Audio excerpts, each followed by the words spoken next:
What's up, traders? Welcome back to the channel and welcome to August. We have a brand new month on Bitcoin. As we know, last month in July, Bitcoin really didn't do a whole lot. 3 weeks of upside in the month, but ultimately the last week in July, you saw a pullback away from the 50-month exponential moving average. We'll go over all the macro things that we're looking at here in terms of price action, what we're doing, how we're positioned. We have on a lot of trades. We're going to put on more. It's just the way we roll. So we'll see if we can find something. Right now I'm looking for a position on Pingu. For shorts, we do have BIP 110 in 4 days. That's what this big green line is here. On Saturday, you're going to see a split, at least in the blockchain, and only time will tell if the miners decide to activate the soft fork or what is going to happen with all that drama. It could cause a volatility spike. Volatility is currently positioned in the perfect place for a vol spike. Prices on the lows, vols on the lows. That generally isn't a good sign, but we'll go over all that. Right now, you're currently trading inside of Tuesday's range. You just traded above the prior high and you have pulled back into that range. And that is currently where we're sitting and positioned. We have fresh all-time highs on S&P 500, or at least the futures. Down here, you've got fresh all-time highs. Go out to the daily time frame here. You can see I'll plop this little thing up there. We did make a higher high this morning. You also have a V-shaped recovery on NASDAQ futures. I don't really love the idea of shorting the NASDAQ today. You can see copper is trading up here nicely as well. If I go out to the daily time frame on the metals market, copper's pretty much the only one doing anything. These are like fresh all-time highs up here. I don't know if it's all-time because I don't have all of the data here. I'm looking at a CFD, but I mean it's fresh, like many year highs. So it might as well be all-time highs. And then naturally you have DVOL over here on the left-hand side, bottom left. That's going to be Bitcoin volatility and the VIX up here. So we will be going back and forth to this chart.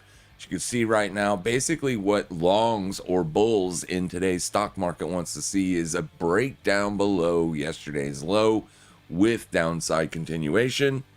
Obviously, bears want to see this level hold. You want to see price trading back away from yesterday's low. And preferably, you'd like to see today on the VIX close back above 1582 if you're a bear. You probably shouldn't be, but if you are, that's what you're looking for. All right. Current positions that I have open here, all trades are real money. There is no paper trading. So all trades real money. We got 2 positions open on Bitcoin, a long and a short. You can see I did try to fill a short on Pingu earlier this morning, but so far I have filled $55 worth of margin on that position. So naturally, I have not gotten a fill yet, which has been an issue in the Pingu space. I can't get fills on this asset. I don't know what's going on. 2 million contracts traded in a 24-hour period. Liquidity is super thin out there. I generally don't like trading when this is going on because, I mean, it's not like I'm trading with a massive position size. I opened this trade, 2 million, I think is what I was looking to get filled on. 2 million contracts. That ain't that big. Not really. Well, it's not. It's just $450. I'm not sure why I can't get filled, but anyways, we'll see what's going on over there. We got some time until the New York session opens. I did take a couple scalps on NASDAQ this morning. I am down on the day so far on the NASDAQ scalps. Made over $500 on the NASDAQ alone yesterday. So we're sitting pretty on the week. But yeah, if you can work in an order, if you're looking for shorts, I'm only trying to get positioned for any downside volatility that comes based on the Bitcoin 10 drama. That's it. That's it.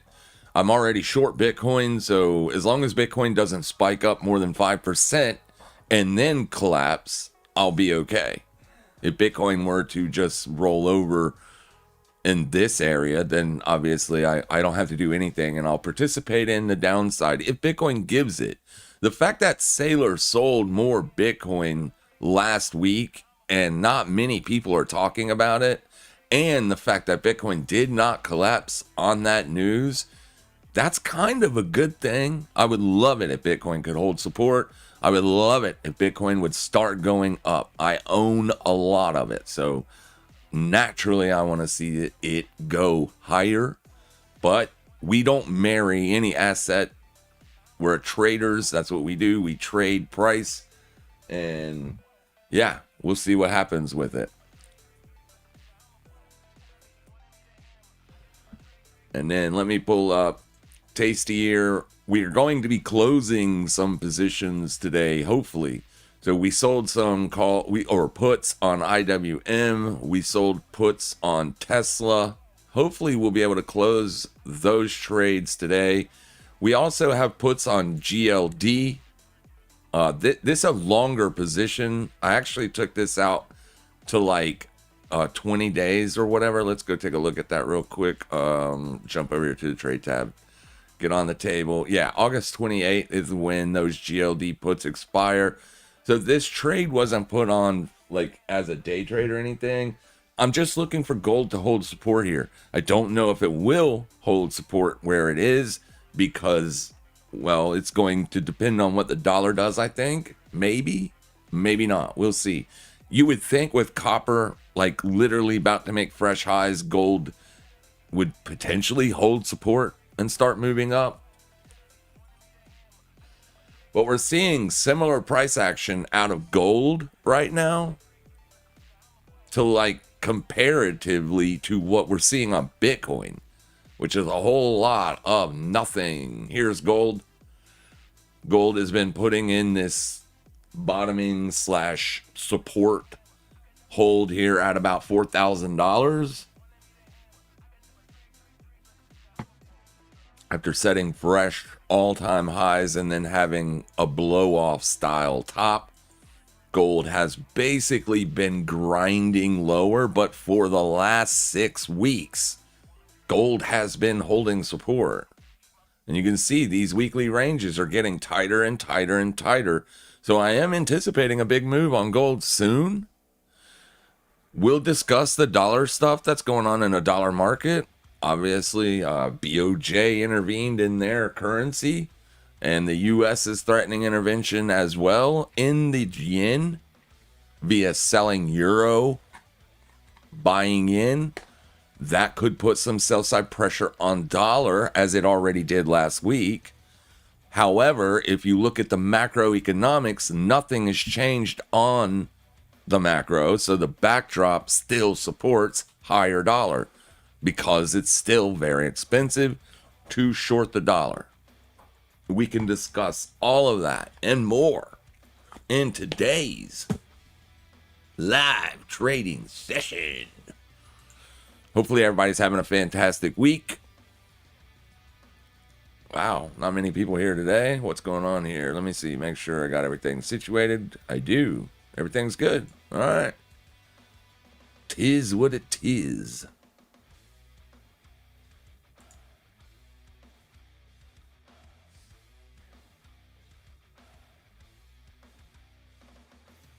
I think gold and Bitcoin going up. We'll see. We'll see what happens. Alrighty, now let's go take a look at Pingu real quick. See what's going on over here. Still nothing. Nothing.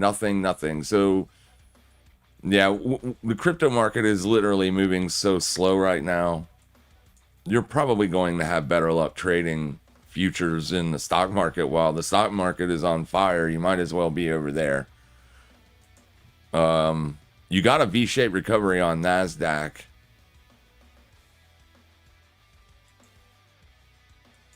I do not have the NASDAQ pulled up. Let's get that pulled up.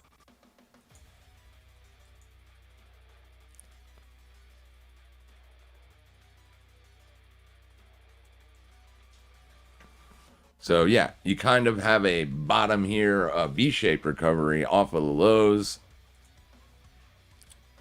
Basically testing close to the 200-day exponential moving average.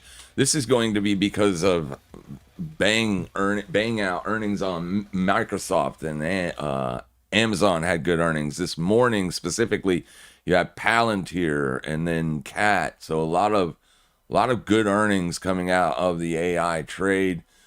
Caterpillar, not necessarily known as an AI trade, but it has done very well because it's implementing AI in their big tractors. You got combines and stuff like that are using the AI. Farmers are literally getting screwed by Caterpillar, but the stock market loves Caterpillar right now based on the AI stuff that they're implementing. And see here, since 2025, late 2025, this stock has been on an absolute tear. They reported real good earnings this morning, hence, or last night. I'm not sure when they reported. Yeah. Yesterday evening. So massive gap up here on Caterpillar. Insanity. And then, like I said, Palantir also reported good earnings. So you're seeing a pretty big gap up here today on that. I imagine a lot of day trade scalpers will be watching Palantir for a momentum play. In terms of being bullish today on the NASDAQ, I have an issue with it. I don't necessarily want to be short, but it's kind of overbought here on the very, very, very near term. You got to the 4-hour time frame, you can see you're overbought here. That doesn't mean it can't go up, and that definitely doesn't mean we should be looking to be a seller. If you want to be a seller, I guess you could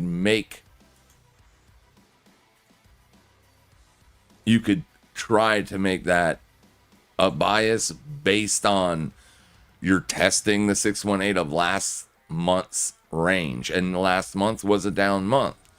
But if it was just a pullback, then obviously your dip buyers have jumped all over it. And it kind of looks like that's what's going on here. As you're back above the 21-day exponential, you're back above the 50 on the RSI. This is trap territory, though.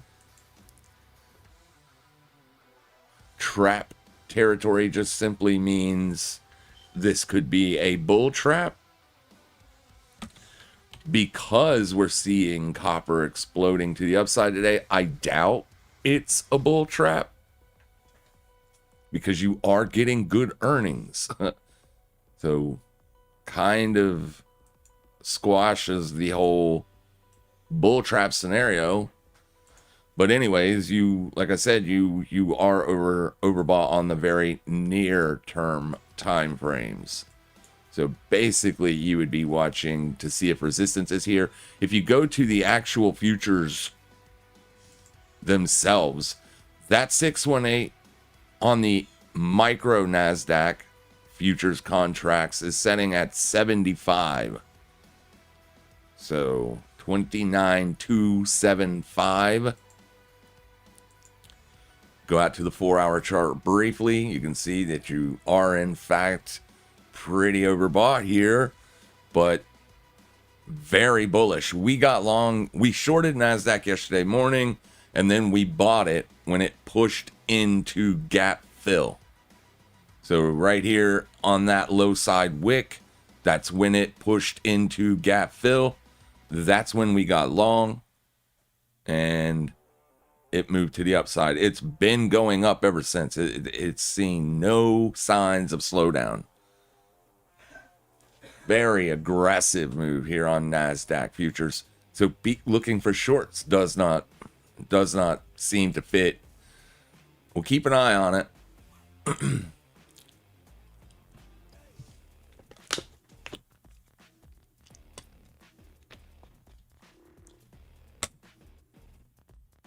Shall keep an eye.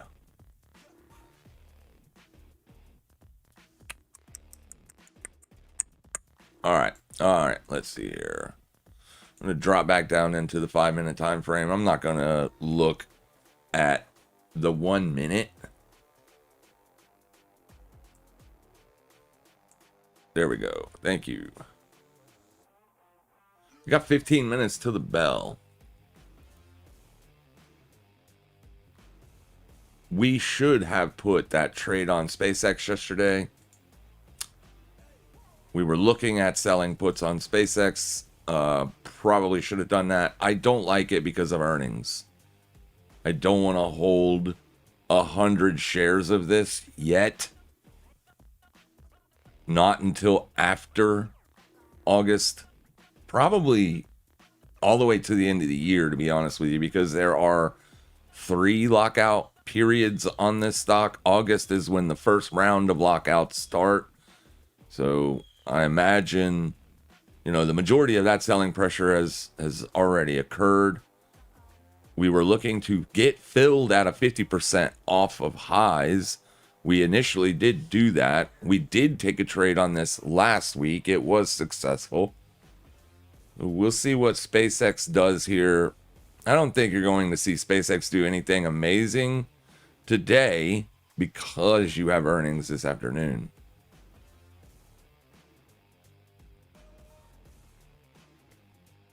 Oh, yeah, so they reported today. Cat reported this morning. My bad. I was thinking today was Wednesday for some dumb reason. Today is Tuesday. Okay, so we could be setting a high of week. I haven't back tested that on NASDAQ in 2026. So I don't know how reliable that would be today. If we were trading just at last week's high, I would probably be more prone to look for the short today. If it, was to reject last week's high. But because you've already taken out last week's high and you have put in an expansion, it looks like you're looking to take out the prior week's high. At this point, it doesn't make sense for me to look for a short. But I could if NASDAQ does show signs of struggle to put in a trending move up there. Let's see how far away we are on this.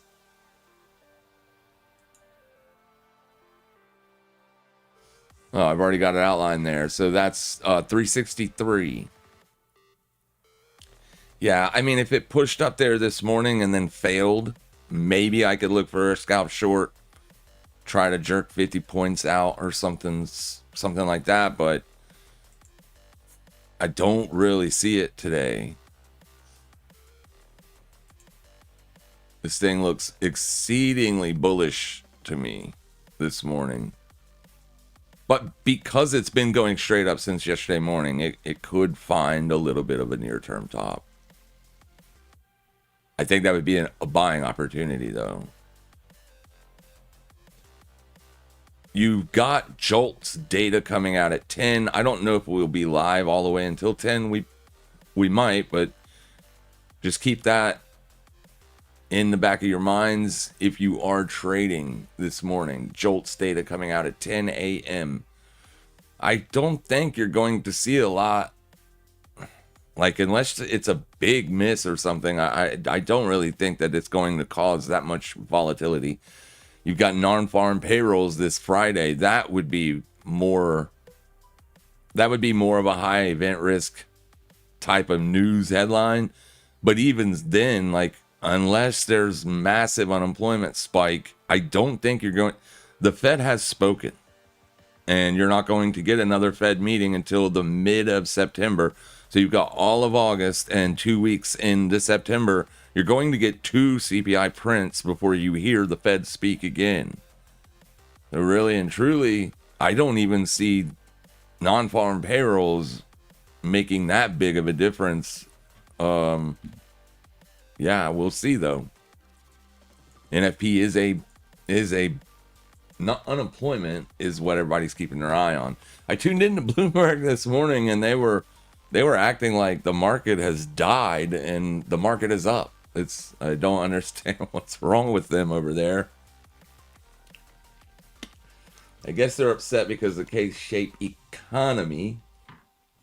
But I mean, you're a financial news network. Shouldn't matter to you what the market's doing in terms of any of that.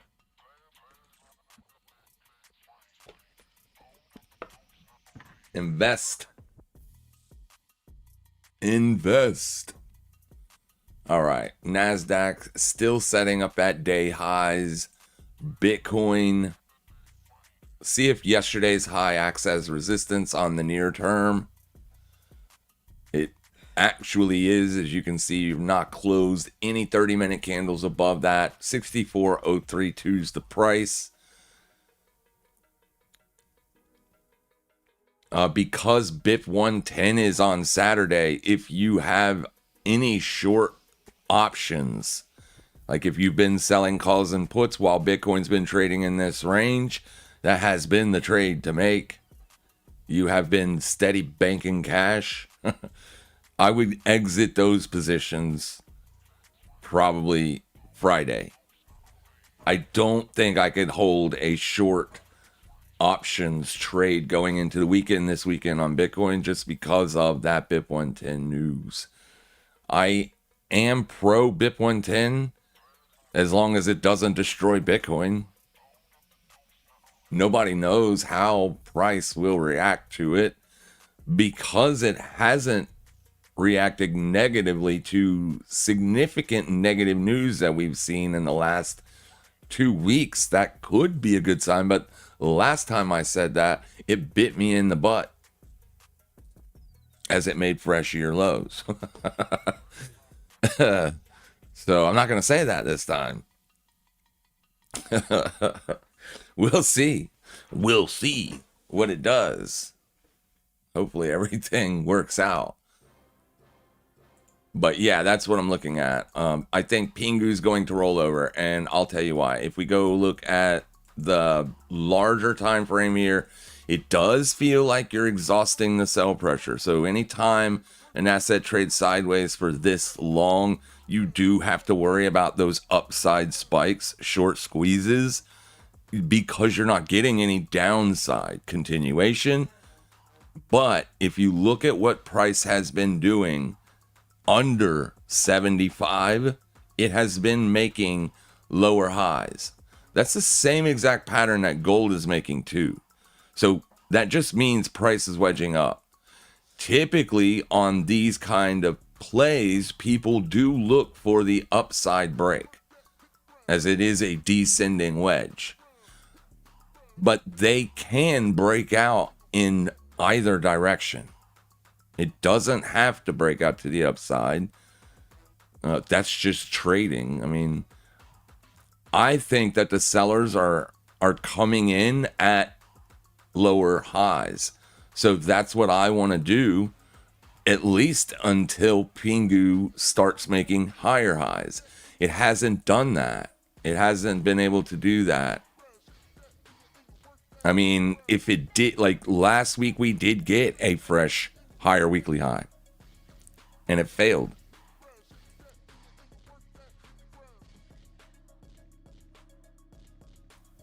We don't want to see failure at those highs. We want to see continuation if we want to be bullish. So it does kind of indicate that sellers are still aggressive. They're just not aggressive at the lows.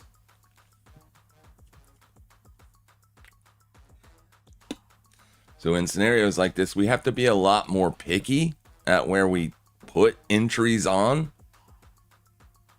My entry trying to get short right here is a very bad entry. When I put it on originally, I actually thought that, we might see a move before the market open. But once I pulled it out and looked at where we are in terms of the weekly range, this is a very, very bad place. That is a fresh weekly high, and it was made yesterday. That is what stopped me out of the short trade that I put on Sunday. So what I should have done was entered on that wick, and I didn't. So I will be looking to essentially put on a trade up there if price gets up there today. Now, if it breaks out above this trend line with a strong move, then I would not be looking to put that trade on. At least give it a couple days. But we'll see what it's doing here. The bears got a move finally last week. No continuation. This would be looked at as like sort of a bear flag, if you will, but I don't know. We're trading in the middle of last week's range. It's never a great place for entries.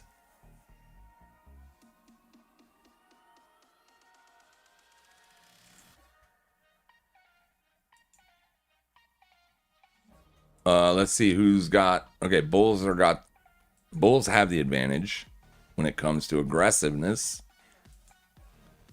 They've got the moving averages on their side. We don't want that. We want session volume profile. Looks like there's not a whole lot of interest up here for shorts. But this looks more constructive than it does bearish to me. Yesterday, there was a lot of interest to sell the highs. Today, there's not that much interest to sell the highs. So if this interest comes in late session, then maybe that would be a better place or better time to look for shorts if you're a seller. If you're a buyer, buying up here, it's not really, you're not really high on the range either. So you could, hypothetically, you could still be looking for longs. Right there's your weekly open. So essentially, if you have a bullish bias, you would want to see this area act as support, or at a bare minimum, 63,243 for the long. You've got a huge cojones if you're looking for longs going into the weekend. Oil's down today. I only bring that up because if oil's moving up, then inflationary fears go up with it. As long as oil is topped out and heading lower, inflationary fears are no longer on the table. Now, you have inflation at the grocery store. That's different, but I'm speaking in terms of CPI, PCE data, inflation data that the Fed looks at to make monetary policy. So, like I said earlier, in terms of the dollar, that is a nasty breakdown. And if I was using basically the weekly chart and the weekly moving averages, this looks bearish. You did get a fresh breakout above Q4 2025's high, but you could not maintain that breakout. So it looks like a failed swing high formation. we know that this bearish move came by the way of BOJ intervention. We know they sold a lot of dollars. And we know the U.S. will also intervene if they have to. Last time I checked, they're standing by. However, because the Fed did nothing to interest rate policy, now you could make the argument that because they didn't do anything with interest rate policy, that's bearish.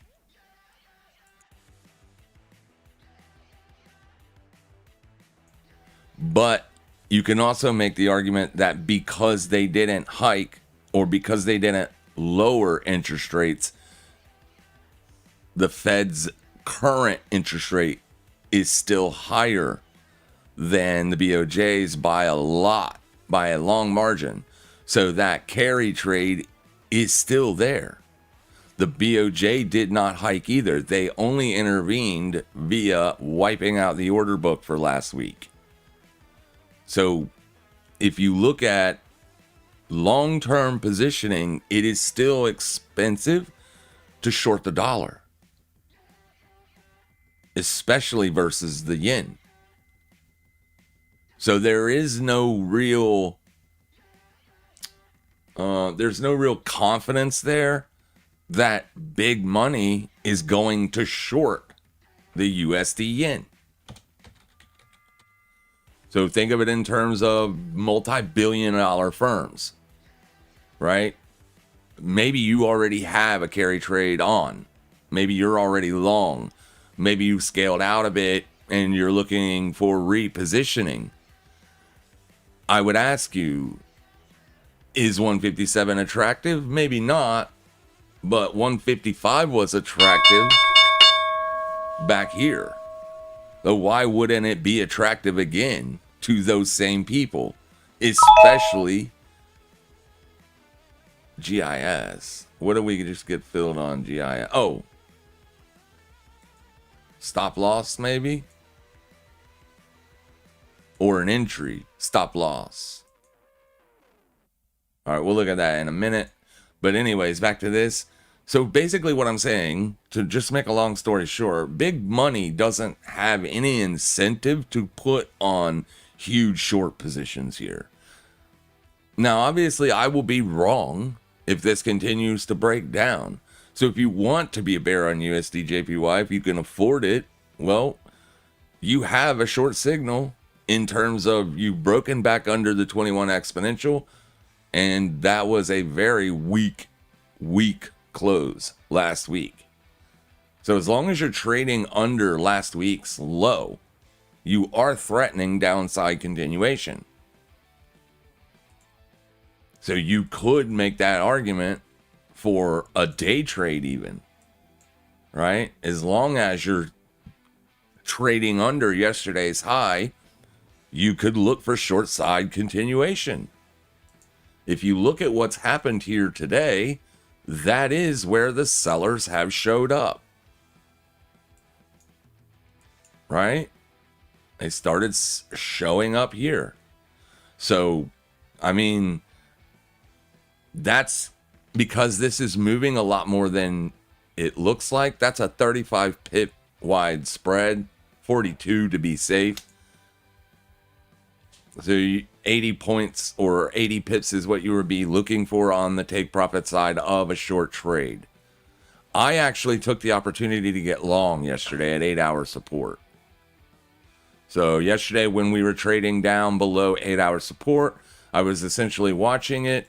I told the community that I would most likely buy it if it held. And then you can see right here, 8:30 in the morning, 9 o'clock, 10. That's a close above. You got a wick back down to 8-hour support at 10:30. That's when I got long.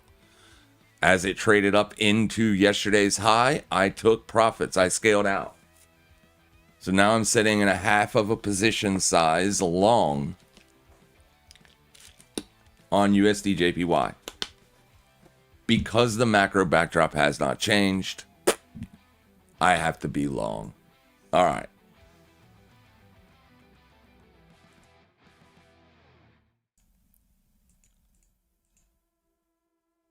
can now go higher as a swing trade. So NASDAQ is breaking above our level here. Let's look at this real quick. Have we gotten that? Oh, wow, that's a big move. Way higher than they're not respecting the fib here this morning. So let's see if they respect that weekly swing high. Otherwise, we're not going to be able to do anything here.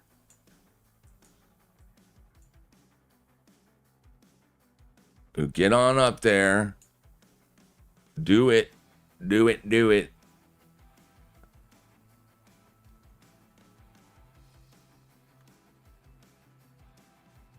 There's the high of day. Let's see if it wants to push above that. There it goes. There it goes. We'll try to get in on another push. Ooh, what happened? Oh, let's put it back on one. Click trading. All right, we're pushing. We're pushing. We're pushing.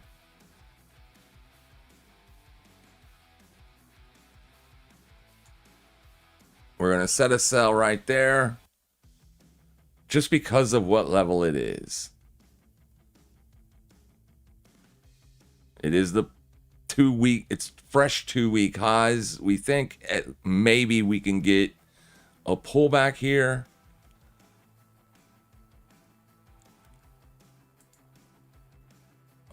S&P 500 just made fresh all-time highs again.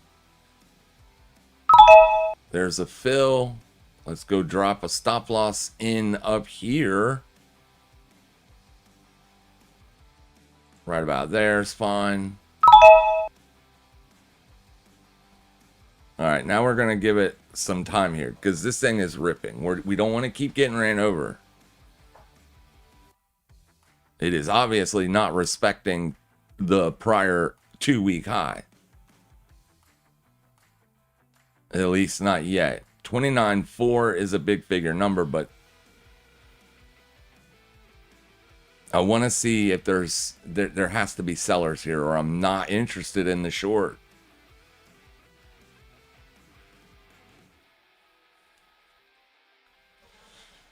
It is overbought, so I'm not interested in a long either.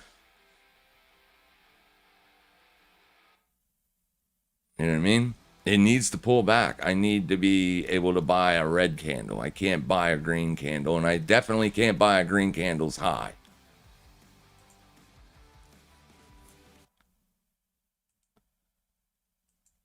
NASDAQ is extremely volatile.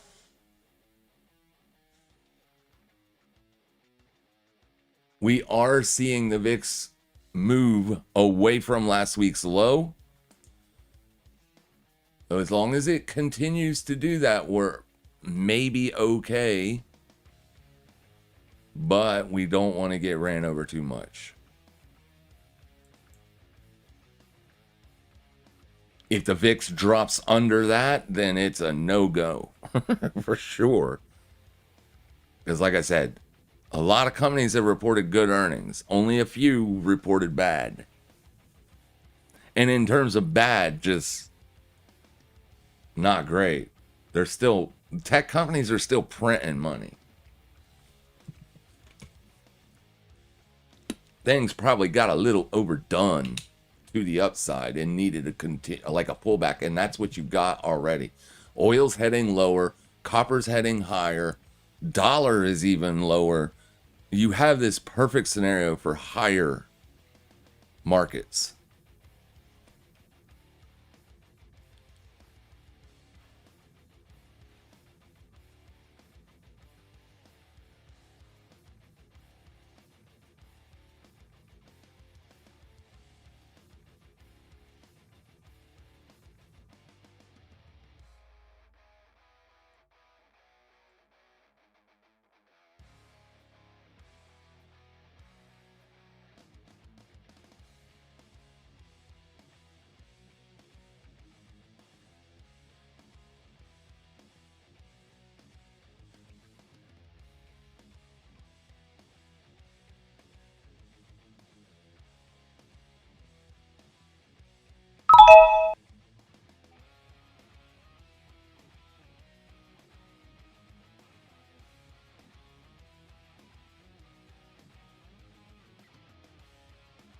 Let's go look at, excuse me, GIS and Duke real fast, just real quick.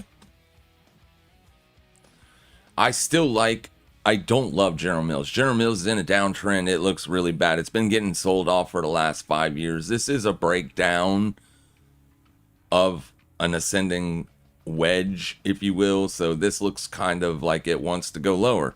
And I don't necessarily want to buy it while it's trending down. However, if this is just a bear trap and you get back above this red trend line, I would be a buyer here because you also have the 50-day exponential in the same area. So this is kind of like as of right now, it's just a liquidation run. So I think maybe you'll see some capital rotations may rotate back into GIS. I don't know.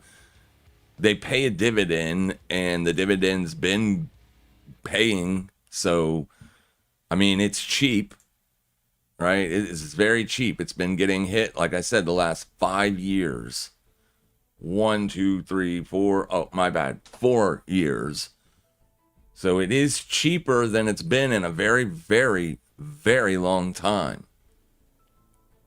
So I do think it could be an investable opportunity, but we want to see it hold support. We don't want to buy it if it can't hold support. So we'll see if ultimately it does. And if it does, we'll buy it again. Obviously, my stop loss was too tight. And then Duke Energy. It's getting hammered here this morning, so that's fine too. Looks like it's going to be because of earnings. That's not a bad miss. I can't remember why I bought this, to be honest with you.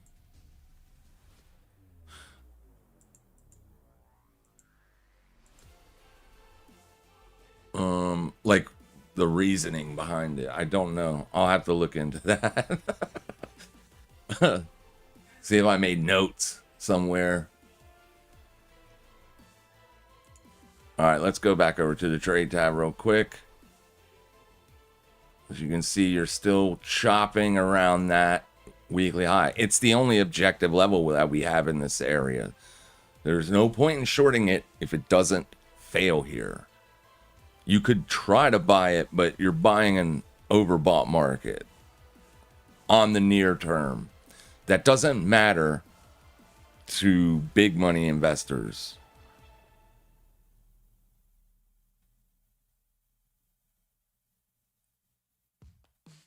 Like the better selling opportunity may be later on in the week when you print a divergence or something.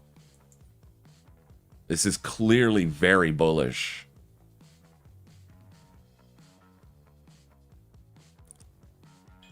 Should have just bought it yesterday and held it. Let's go look at some of these other positions. We've got a trade on Tesla. Trade price 181. And that was a short put spread. We've extracted almost all of the premium on this. We might as well close this.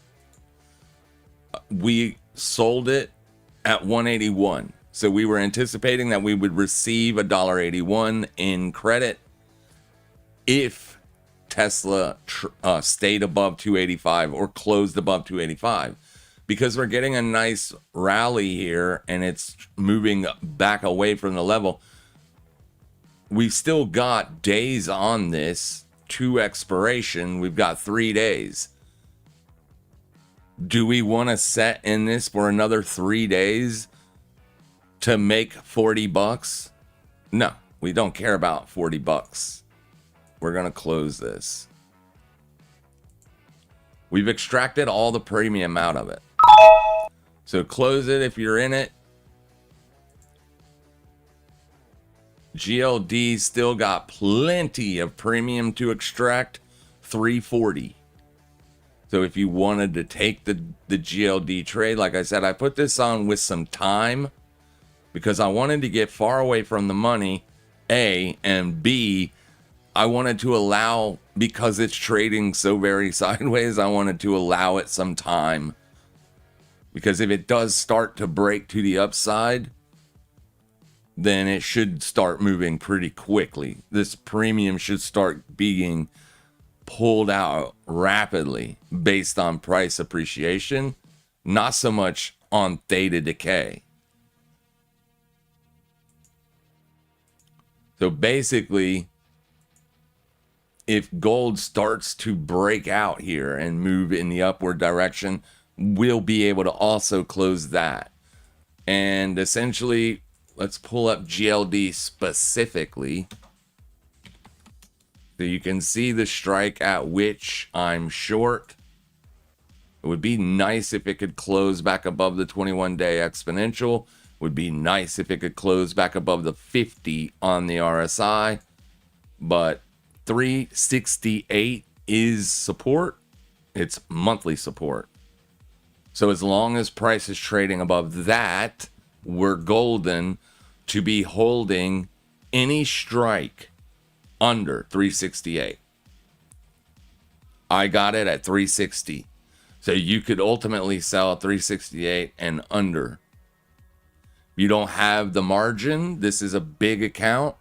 I understand that. I understand there are a lot of small account people out there. We generally do trade small accounts on this channel, but because I focus so much on the smaller accounts, I mean, not so much focus, but only show. I also want people to understand that we do trade real money here too.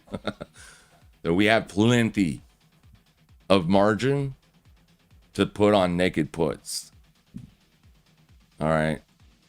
If you need to put it in a spread, I would do it like at least a $3-4 wide spread.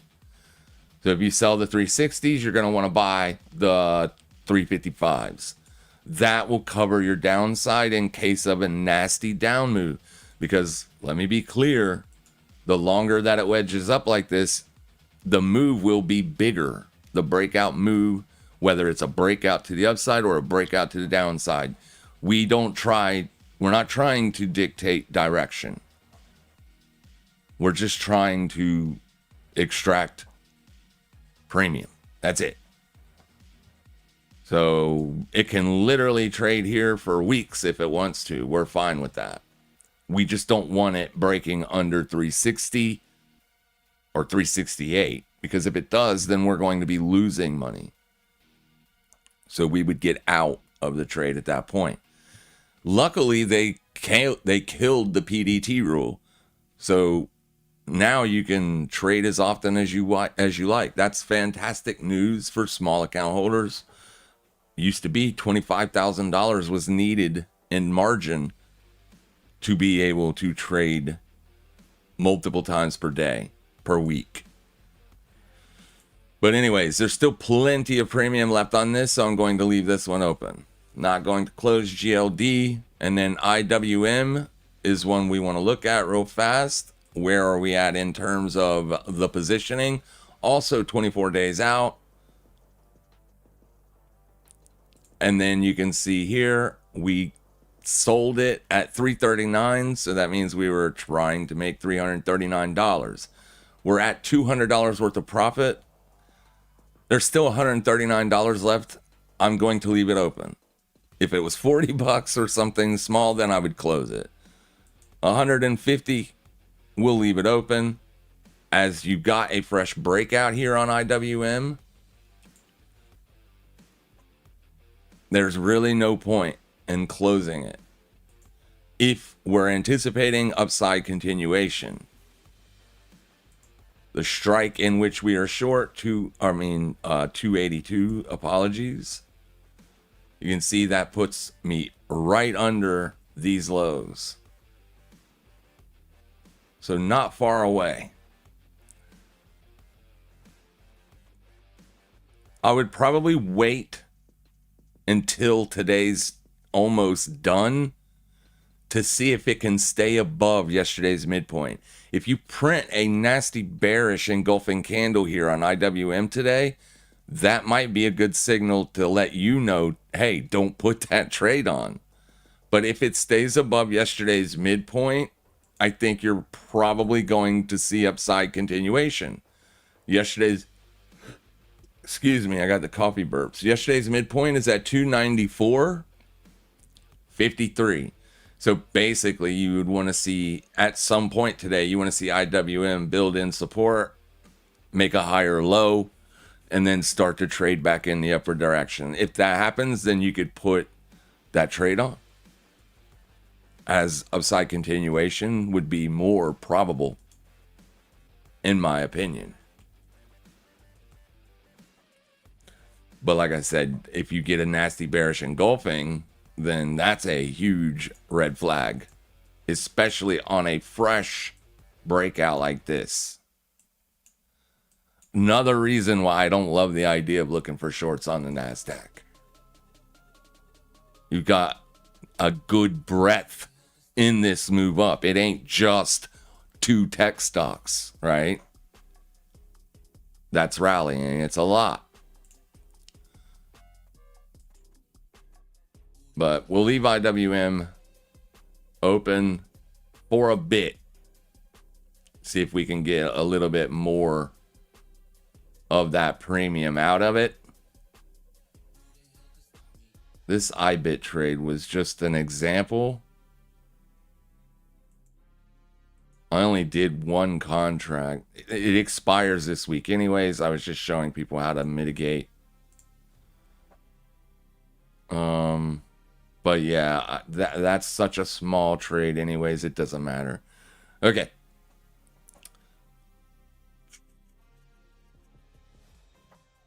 All right, so yeah, we're going to put on more positions here if we can find some setups. What is Pingu doing for us? Nothing. Did it fill us? No. We're still setting at $55 worth of margin. But it hasn't gone anywhere. It's still literally in the same place.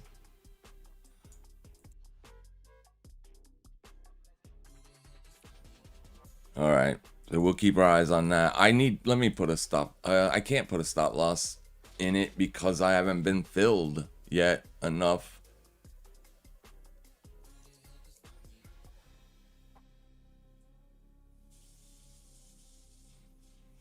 Yeah, I'll put a stop loss out just in case because I don't want to get filled on a big spike and then,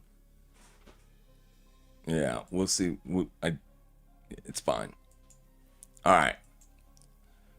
So SpaceX got earnings coming up tomorrow. I don't want to trade it because of earnings. I don't think they're going to have like really good news. They haven't been trading long enough. They just IPO'd, so I can't imagine they're going to have blowout numbers. But that doesn't matter. If the sell side has been exhausted, it's going to continue to rally out of this region. So we might be able to put on a put spread. Maybe 105, sell the 105s, buy the 100s. Let's go see what that looks like.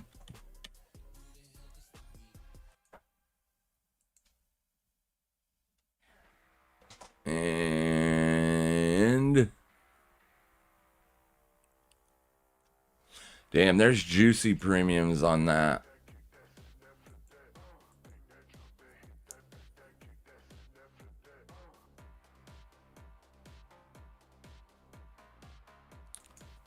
But if it breaks down, it would probably be a big breakdown. So let's make sure that that bottom strike covers us. 100. When you put on a spread like that, you're covered. The max loss is 336. Max profit 164. It's not bad. Basically what we're doing is we're selling this volatility. That's it. What would it do if we went equidistant? Would it jack this up. It shouldn't. But let's go see. So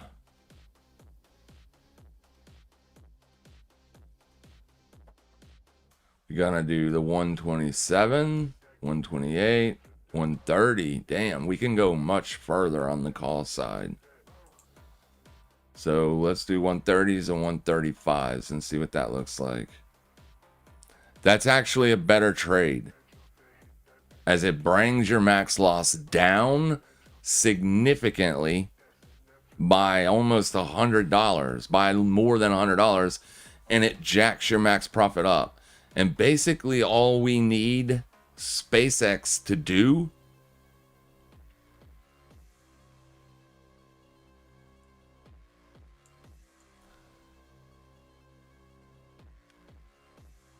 all right, beautiful. All right, so basically all we need SpaceX to do is stay under this level and stay above this level for 3 days. And if it does that, we'll get max P&L out of it. If you don't like these numbers, then do more contracts. Right? Each time I click the contract button up, that goes up with it.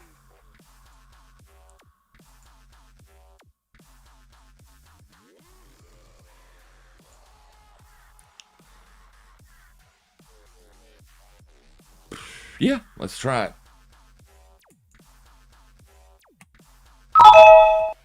And we're filled on the SpaceX. A lot of people putting that trade on. You can see the open interest here. You can see how the number's so large in comparison to these strikes. Right?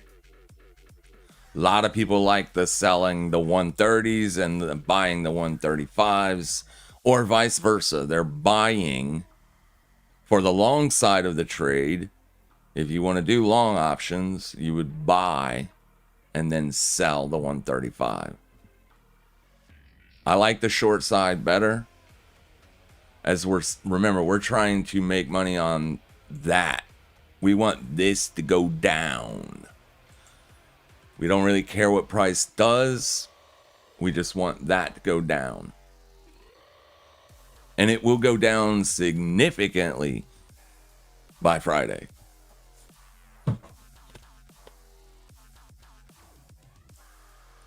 And our max loss is mitigated.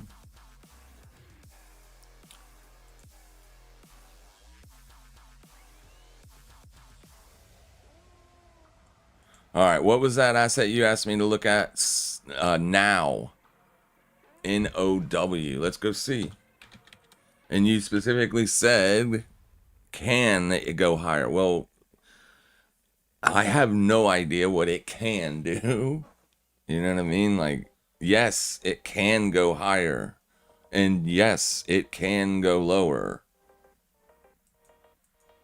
It's ServiceNow. It's a software company. It looks like it got hammered in the SaaS apocalypse right alongside other software companies. Are they going to pivot? Are they going to invent a new product that's going to smash AI? Probably not. But they definitely need to invent something that AI can't just rip off and build itself, right?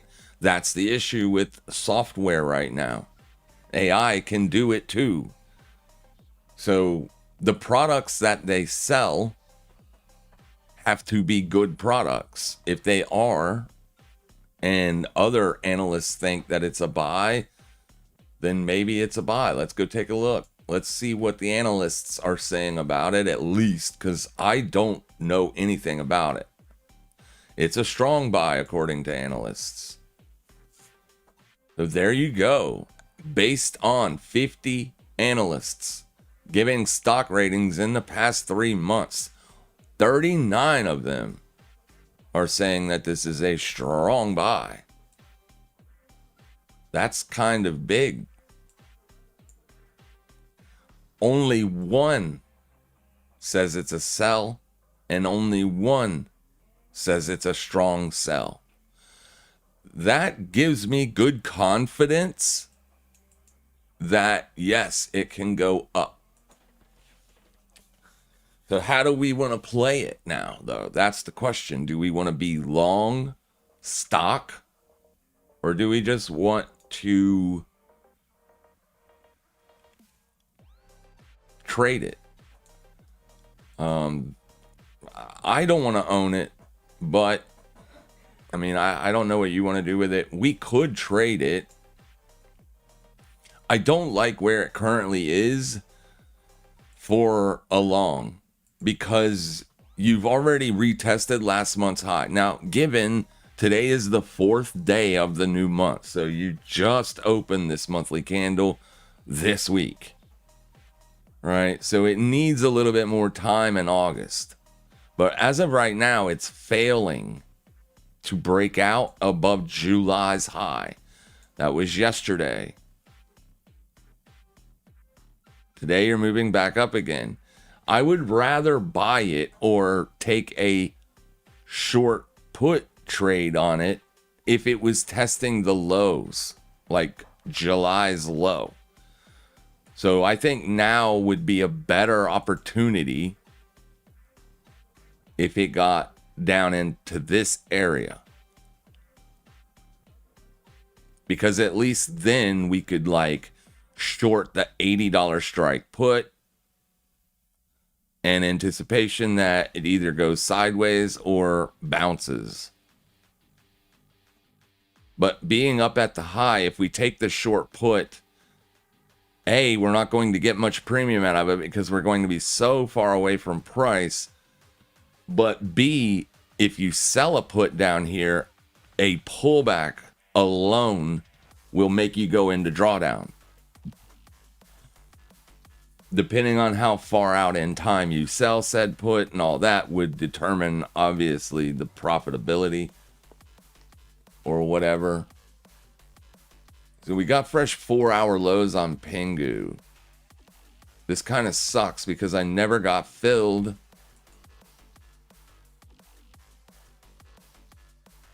on that position.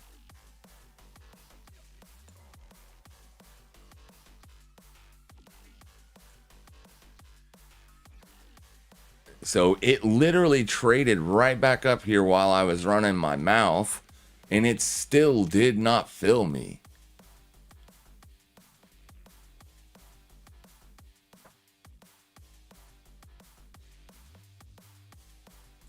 I don't know what I gotta do to get into a position on this. Bitcoin's rejecting resistance.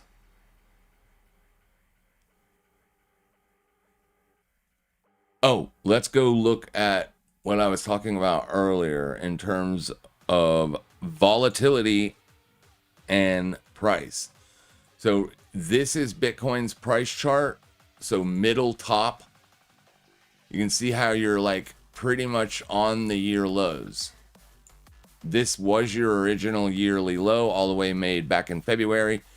You're still trading closer to the low than you are the yearly high. Way, way lower. So is volatility. Bitcoin volatility is literally trading at lows. So this could indicate, especially if it starts to spike, that people are buying insurance. They don't believe Bitcoin's going to break up. They think it's going to break down. If you start to see a volatility spike, then you can pretty much guarantee that you will get fresh year lows. And that BIP 110 news out there, that's a big enough news event, I think, to get fresh year lows. It's a big enough news catalyst to do it. Look at the SPX. Man, I got a short attention span. This thing is breaking out well above all-time highs. I think we're going to see upside continuation from this. But anyways, yeah, this is concerning to me. I would much rather prices be closer to the yearly open, or better yet, closer to the yearly high with volatility at the lows. Because price is on the lows and volatility is on the lows, it's scary. It just means that the most higher probable scenario at this point could be lower lows. Could volatility continue to trend lower as Bitcoin begins rallying? Yes. Yes, it could. So, but that needs to start happening at some point. The more time you put in on not making higher highs keeps the probability skew towards a breakdown. I hope I'm wrong on that. I really do. But right now, puts are cheap on Bitcoin because devol is so low. I don't have a Durbit account, so I would have to be buying puts in iBit or something like that. Puts are cheap on iBit right now too. So insurance is cheap, and whenever insurance is cheap, you generally want your asset to be making highs, fresh highs. So hopefully Bitcoin starts rallying pretty damn soon. And we're going to, get off. I don't like that. We're going to need to see fresh weekly highs at some point. This is the 50-month exponential moving average. So if you're new to the channel, basically the last bear market Bitcoin has had, well, not even just the last bear market. If you look at Bitcoin's price, all-time price, right? All of it. The 50-month has been a really good arbitrary level to say who's in control of price, if you will. It doesn't look good when it's under it, right? First bear market it had, it couldn't really do anything under it, as the buyers were very aggressive at the 50-month exponential, and then that a big bull market coincided, later on. So it has generally been a really good indicator in terms of displaying strength or weakness. So last bear market, or not the last bear market, but in 18, you can see that, you spent several months grinding sideways under it. So the whole time that you're closing monthly candles under it, the threat of a breakdown is more prominent. Once you start closing monthly candles back above it, that's a really good indication. Now, it doesn't mean that you can buy Bitcoin and you won't lose money. That isn't what it means ever in the future. It just simply means that historical data says now is a good time to buy once you're closing months back above that average. And then going into the 2022 bear market, which was the last bear market, you can see that in August, here's July 2022, August 2022. So we're literally in August now. You can see that that's where the sellers were. They literally jumped on it there. And Bitcoin spent 5 more months under the average with a threat of downside continuation being higher or more probable. So to make it as objective and easy as possible, as long as Bitcoin is trading under that, the threat for lower prices is much more probable and is the risk. And that's currently where it's rejecting. So we really want to see Bitcoin get above 65.7 and put in a continuation move above that. So if you are looking to buy Bitcoin, which, you know, most people, a lot of people are right now, if you're iffy, like if you're unsure of when you should be that buyer, I would wait until Bitcoin is at least has been trading above this level for at least a week, maybe even two, right? Because if Bitcoin can consistently close daily candles above 65.7, that's very indicative that the lows are in, most likely. Or at a bare minimum, at least you have that as sort of a confirmation. There is no such thing as confirmations in investing or trading, though, because even if you closed a month back above it, next month could close right back under it and break down. That's always an issue. But in terms of historical data, every single time Bitcoin has reclaimed the 50-month, it has gone on to beautiful and better things. So I think this right here is going to be a very, very important price to watch in the future. But as long as the more time it spends moving away from that in the opposite direction, the worse it is for Bitcoin.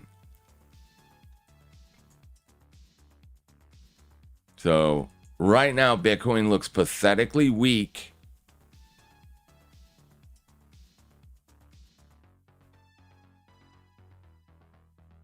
Be careful if you're buying it.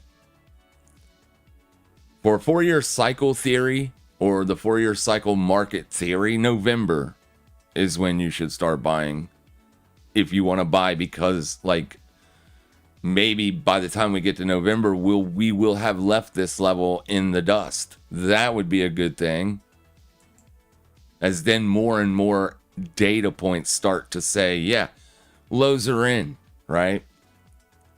There's already a lot of data points out there that suggest the lows could be in. You have a lot of on-chain data right now suggesting that, you know, Bitcoin has been being accumulated. So all of the sellers have sold. There's a lot of data that suggests that. But the issue that is staring us right in the face, that is still ahead of us, is this BIP 110. This potential chain split. And that is a major issue and a major headwind risk. Hopefully Bitcoin gets back above 65.7 before Saturday. And hopefully next week it leaves $68,000 in the dust as well. That would be great. As if that were to happen, I would feel very confident in saying the lows are in.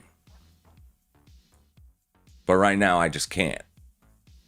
Right now, the probability suggests they are not, in like just looking at price and price alone. But we'll see. We'll see. We do know that big money is getting involved in Bitcoin in a big way. So they need retail to sell, to keep Bitcoin chopping sideways, to essentially cause a time-based capitulation. Oh, just sideways grinding, very slow, annoying price action like this does a real good job of keeping people out and forcing them to sell. I'm not selling my Bitcoin that I own. I'm going to keep it, but I am putting on shorts. I have had a short on Bitcoin since it broke down in October.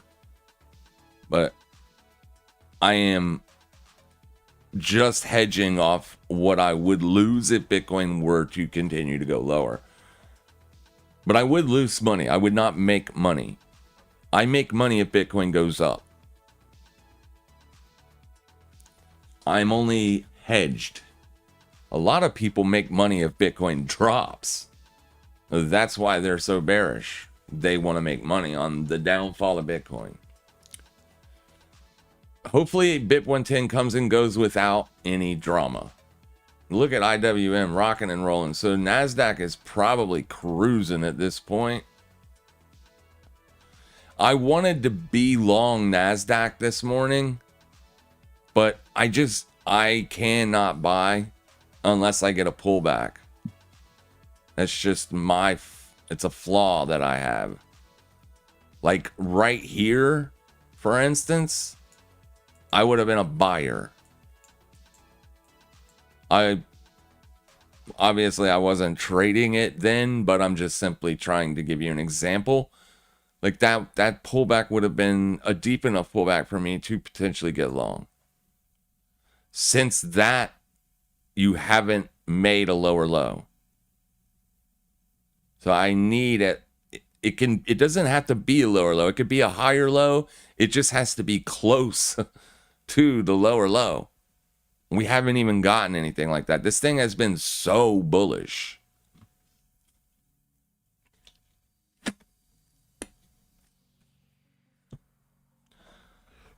And then let's go look at Euro Pound, because this is a trade that I've been eyeing, and for whatever reason, it will not weaken. It's a nice trend to the downside. No matter what time frame you look at, you're trading under the 200-week exponential. So if it's going to trend for the rest of the year, it looks like it would be lower. But we've tried to get position on a short on this a couple of times, and it has not worked out.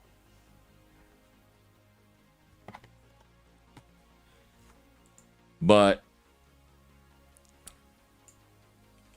the last place that I would be interested in putting that trade on one more time would be up here. So 85863. I was kind of hoping it would roll over today, but yesterday was a retest of the 21-day exponential, and it held as you took out Friday's high and closed above it. You are testing what we would call daily supply here.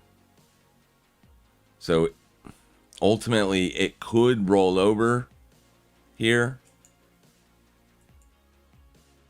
It's struggling to continue lower. Even the 4-hour looks good for a short, as all of your moving averages are under the 200.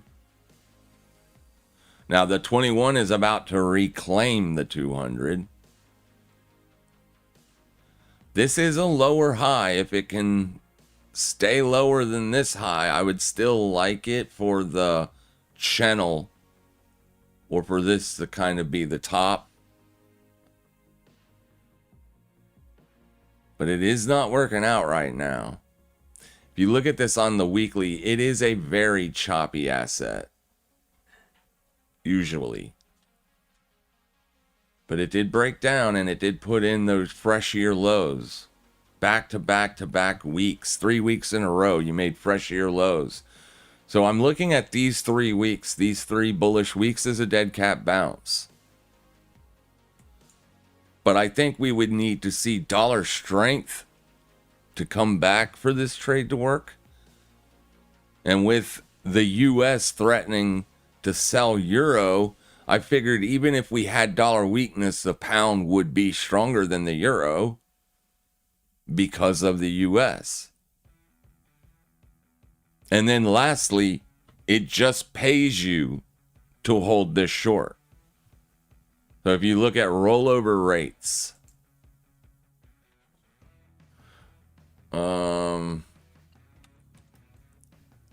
If we look at rollover rates,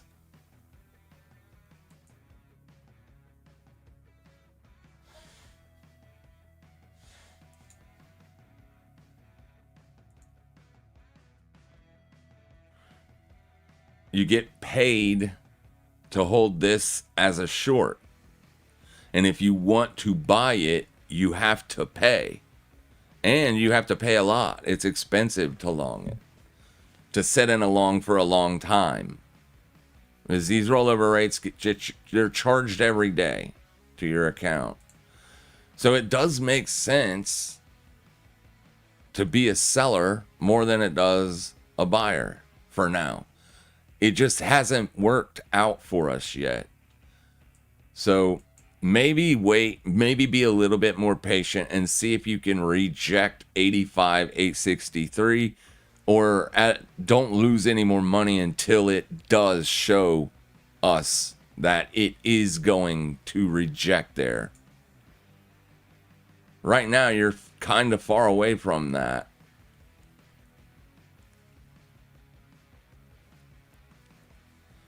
There's 2 hours, 40 minutes left on this close. It's going to make it difficult to be patient if this closes under this close. So hopefully this breaks out and closes above, as that would give us a clean, yeah, we can wait. But I mean, you do have daily supply here, and then there's a 4-hour supply candle right there. Let's look at this on FXCM so we can get data on volume. Volume doesn't suggest, the buyers are more aggressive here, but it's not like they're super aggressive. You see how you were trending yesterday to the upside? That makes being a seller yesterday a lot more difficult, as you're trending up. So not only were the buyers aggressive, they were becoming more aggressive as the day went on. You don't really have that today. But another thing we would love to see, we would love to see the sellers be more aggressive here. So maybe if you get a signal of cumulative volume delta breaking back under the neutral line, maybe that would be a good key indicator to go ahead and try the short one more time. I'm looking for this to be a longer term trade, something that you could potentially get in and sit in for a couple of weeks at a bare minimum. So I would love for that to happen, as then we would make money on price depreciation as well as a daily rollover rate. And that's generally the best way to be positioned for long-term buy and holds. This is the reason I can't get super bearish on USD JPY right now. You're getting the depreciation you're moving to the downside in a big way. So if you were short, that rollover rate did not matter at all. The sellers got paid last week on this. And there could be another large breakdown, but I don't think so, because you washed out a lot of over-leveraged longs with that massive move. You retested the yearly range midpoint. You give back over half of all the bullish price action this entire year. That was a very deep correction.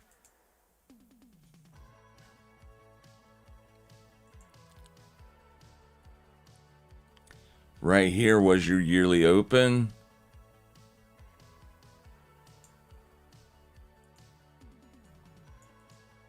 That's your yearly low. So if you fib the yearly range, you broke well under the midpoint and tested the 618. So down here, I would be a big buyer. If it could liquidate that swing low right there and then bounce off the 786, I would back up the truck on this. Because the macro has not changed. Interest rates are still the same way they've been pretty much all year, except for one hike done out of the BOJ. But other than that, I mean, that hike didn't stop them from buying it last time. But they haven't hiked since. So if they were willing to buy it up in here, why wouldn't they be willing to buy it down here?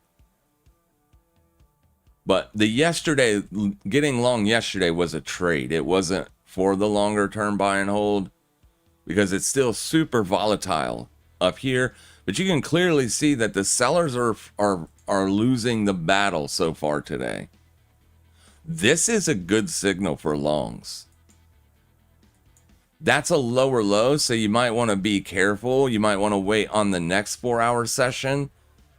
But if I was short here, I would not want to see this at all. At all.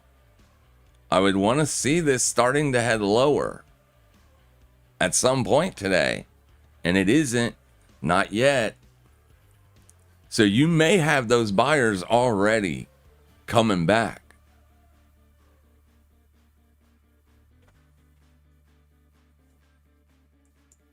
And this one pays healthy on rollover. It doesn't pay as much as USD Swissy longs, but that's another story all in its own. All right, other trade ideas, guys. What about ETH? Says Jory Affairs. Ethereum, listen, it looks exactly the same as Bitcoin. Exactly the same. July was a little bit more bullish than Bitcoin was because you were able to retest more of June's range on Ethereum. But June was still a breakdown month. You took out support there and there. So as long as you're not advancing in the monthly range, as long as you're not doing that, you have to beware the short. If Ethereum and Bitcoin could start making fresh month highs, that would be very constructive. It hasn't been able to do that since April. There's nothing good about that. Nothing. April was the last month that you saw a fresh month high, and then you saw a rejection. So that's not good. And then the next month was a lower high and a lower low. Then the next month was a breakdown. So as of right now, I mean, this looks like it's a short to me. It's struggling to break down. So it's been a little bit more constructive than Bitcoin in the weekly ranges. So at least you could make the argument that the sell side has not been aggressive lately. That's a good sign. It needs to make a fresh month high, and then it needs to show us continuation. If it could do that, then maybe I like it better, right?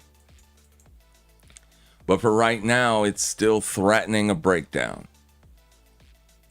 You've lost your near-term uptrend, but the good news on that is it hasn't broken down. So maybe we are seeing sell-side exhaustion, like with all the other cryptos, right? You can make the argument that you're seeing a little bit of sell-side exhaustion, but you're not really seeing demand either. It's a very choppy market right now. very thin liquidity. Very difficult to gauge direction. This kind of market is perfect for selling options. You're not advancing on downside breaks and you're not advancing on upside breaks. You're just trading sideways.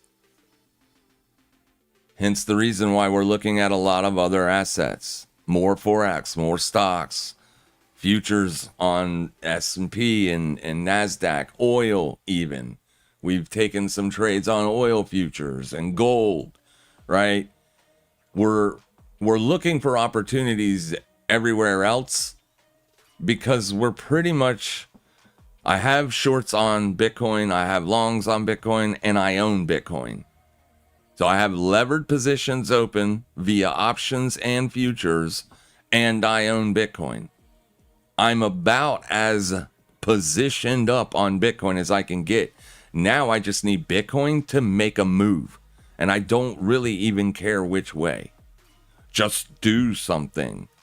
I mean, it isn't doing anything. The meme with the little stick figure pushing Bitcoin with a stick has never been more appropriate. Yeah, it isn't doing anything. Could a breakout be coming? Yeah. The more tight the wedge gets, you know, once you reach, I mean, you've pretty much,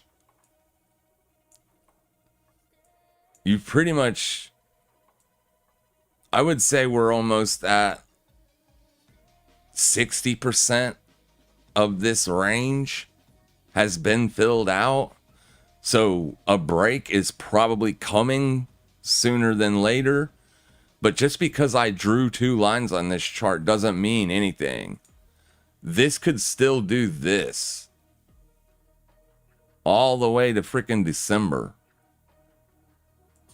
So what I would want to see is an advance and then a larger move. Show me that those sellers are getting smoked. Show me that there's demand coming in, or the same thing. Give me the expansion and then show me the volatility. That's all we're waiting on. You're going to lose a lot of money if you keep trying to go short and go long on futures right now when this is just chopping, because you're going to get stopped out 1,000,000 times. There goes Pingu. So it doesn't fill me and then it starts to move in the right direction. But July's open is where support held last time, so I'm not going to chase it down here.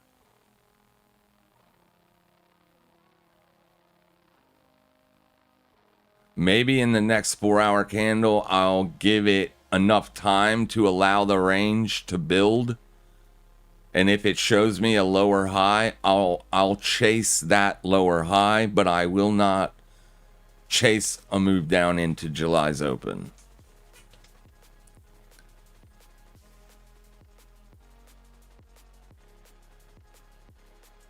Same thing here. I think if we get the break, it will be a large move. But last time you did get a break right here and right back into the range it went. So it's just very choppy, very slow. If you look at the range of price, when Pingu is moving, it has no problem being up or down 5% per day. This thing is struggling for the last 3 weeks to even move 2% in a day. Very thin markets.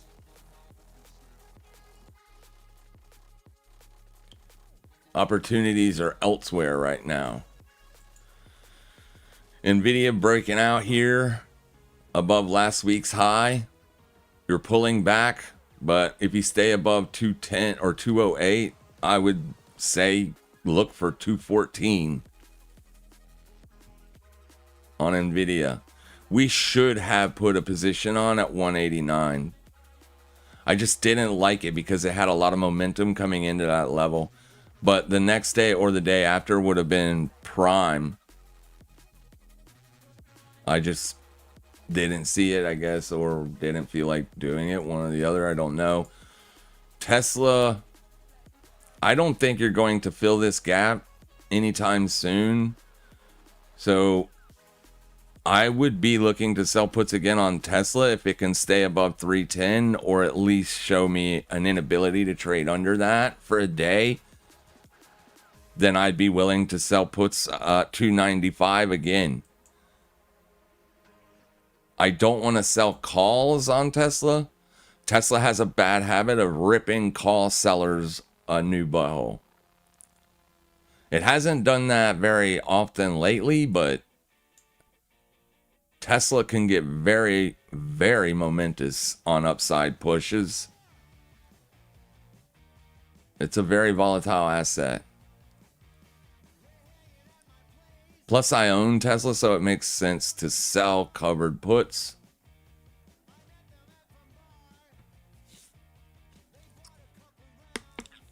I just like selling puts on Tesla better than selling calls. So we need Tesla to pull back for us, and then we'll put another trade on Tesla. We've already traded SpaceX today. IWM is ripping to the upside with upside continuation, so that's good. That speaks good to market breadth as well. Let's go look at some other ones. Now would be, it needs to pull back a little bit, and then we could potentially look to trade it. Find us something that's on the lows or testing lows. Microsoft is ripping right now.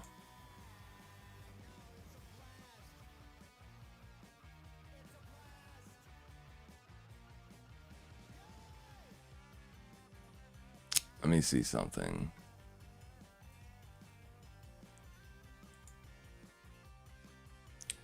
If Microsoft starts to show me signs of rejection here, I would sell some very near-term calls, no more than a week out. But it has to show me that there's going to be some pullback from here first.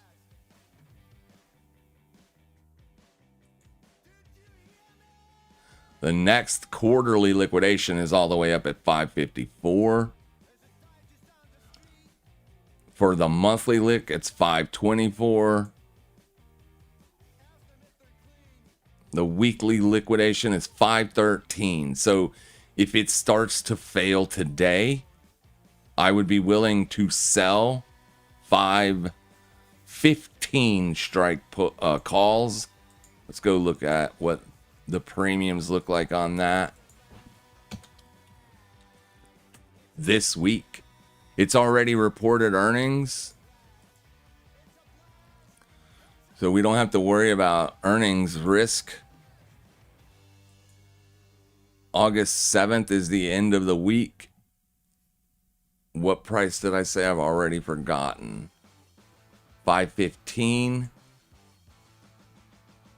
There's not much premium on that. There was a massive vol crush.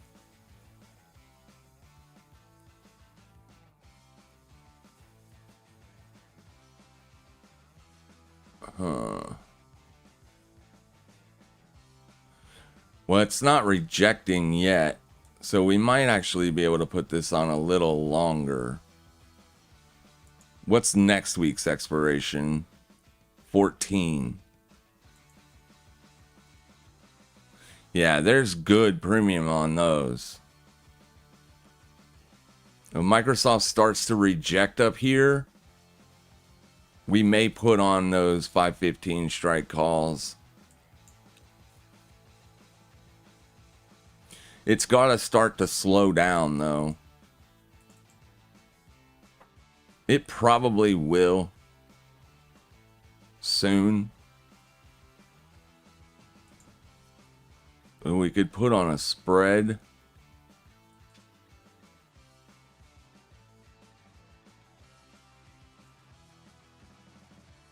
Yeah, I don't like that.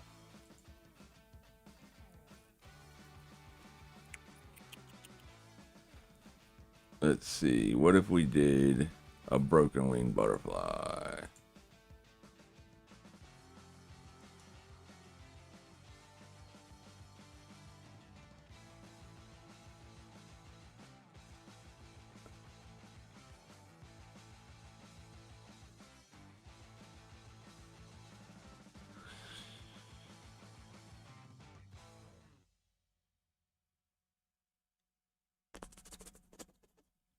We could put this on, well, it would be for a debit. I only like putting these kind of trades on for a credit.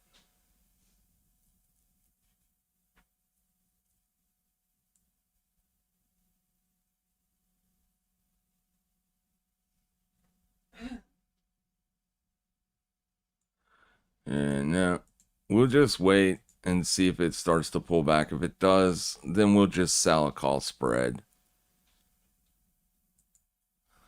Because it's been very aggressive this week. It did have really good earnings, though. But based on just the sheer move itself, it's a massive move, man. It's probably going to start pulling back soon. And if it does, I think being short some calls up here, not for a long period of time, but, 8 days, give or take, be a good trade. We'll give it a little bit more time. Maybe tomorrow will be a better plan there. Good morning, says Janet Saltz. Good morning. Good morning. You guys are very quiet this morning.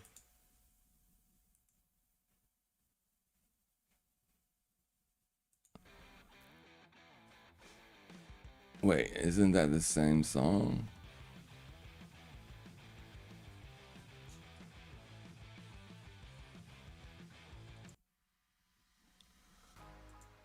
All right. NVIDIA.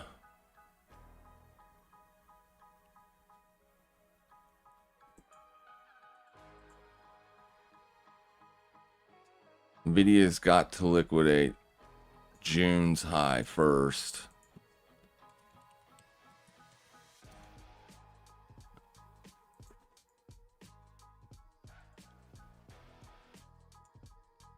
Amazon. Same thing. Really big move, but it isn't nowhere near as overbought as Microsoft is. So basically all I'm looking at is something like this, right? You get this overbought and then you just pull back, spend, several days in a row of just grinding sideways. I'm not looking for a big drop on Microsoft. I'm only looking for it to slowly lose momentum and then let the indicator chill out. And once the indicator starts chilling out, that's going to be, in my opinion, a good time to try that trade. Maybe not today, maybe tomorrow. But if we can find one like this or similar, Google isn't as overbought, but it is liquidating a key level here, right? Did we get above June as well? 78.56, 78.09. So we did not. Okay, that's the risk for now on Google, is that it does do that liquidation.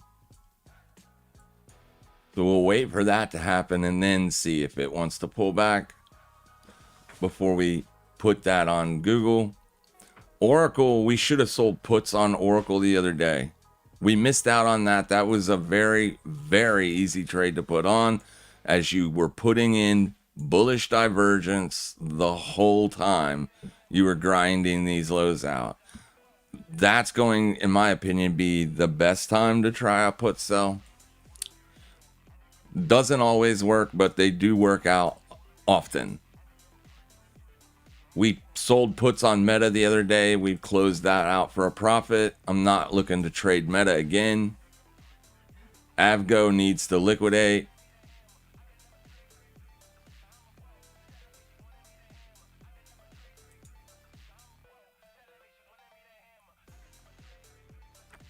We'll wait to see if Intel wants to... I gotta take this phone call.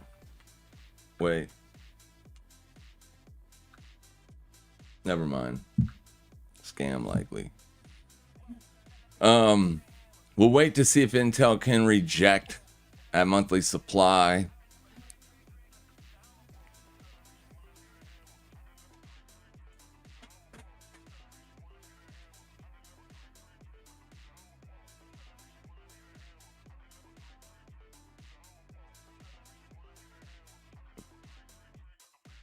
Netflix doesn't have... They split their stocks, so they don't even have that many premiums left.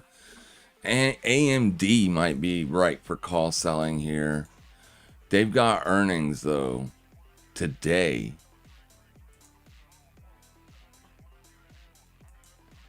This evening. Damn it, man. What if they report that they made $65 trillion, then obviously calls they're going to get smashed through. I don't know enough of their balance sheet, what their balance sheet looks like to even try this. And they have the potential to break out. LCRX. Yeah, this is...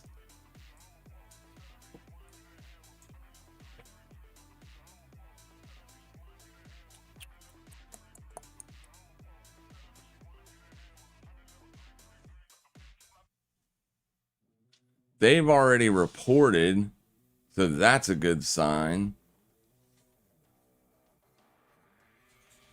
So it's still choppy, but it does look like it wants to break out.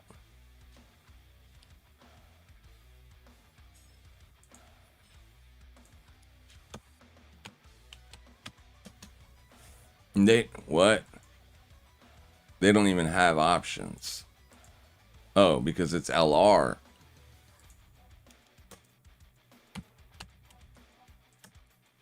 There we go. They're wide spreads. I don't like that. Very wide. Look at the money. The spreads have almost a $2 wide spread. Yeah, forget that. I don't trade illiquid options. There's not enough. Oh, there is quite a bit of open interest, but I don't like wide spreads. I stay away from wide spreads. This one has good spreads, but this one doesn't have a lot of premium on them.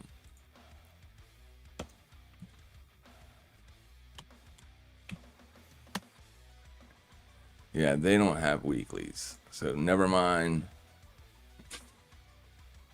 We traded SMH the other day. We sold puts on it. That trade worked out. We should have sold. We were looking at it yesterday to do it again. In hindsight's 2020 always. Doesn't matter. It needs to do the same thing. It needs to go either a little bit higher or back to the lows before we can do anything there.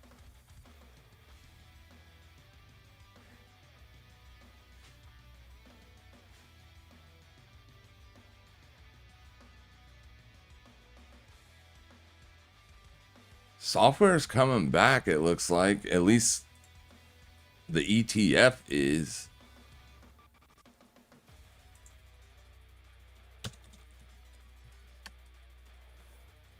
They have weeklies. Ugh.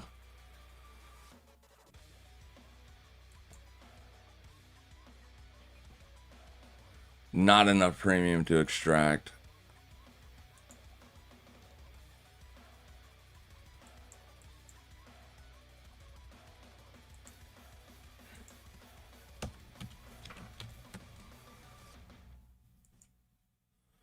Ooh, MicroStrategy has beautiful premium. All right.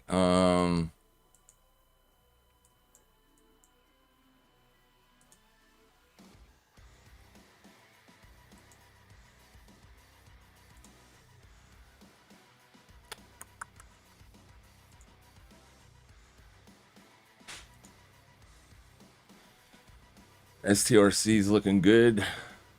That would be good for MSTR. If Bitcoin breaks down this week, though, Saturday, that would not be good for MSTR.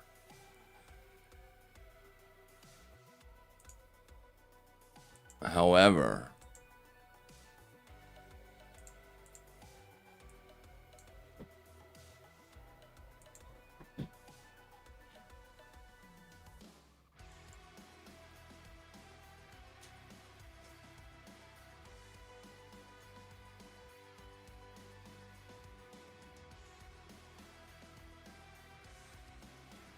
there's more premium on the call side, which it could be. Look at how much more open interest the call side has here than the put side. But focus down here, because that's the out of the money stuff. This is the out of money stuff on the call side. Notice how these numbers are so much larger.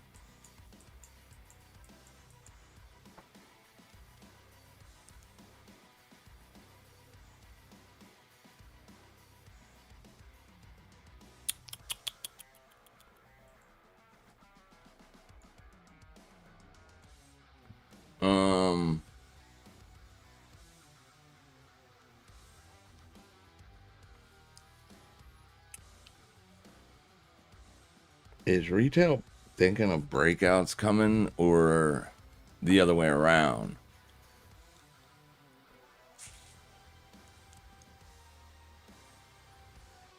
Clearly the call side is where the premium is, because it's so many more people are interested in the calls than the puts right now. Whether they're selling them or buying them, that's the one thing we don't know, and we can't know, right? That's information that we'll never know. But we can see that the call side is definitely more aggressive this week than the put side is, by a long shot. So much so there's a price skew.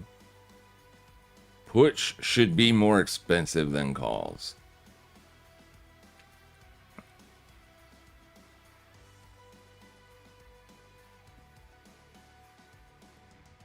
There's even a skew in the measured move. Measured move goes all the way up to 101.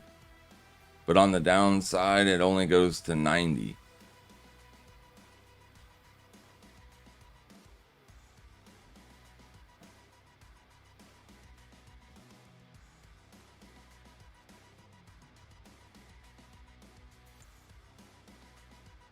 $104 is well out of the money. That's February's low.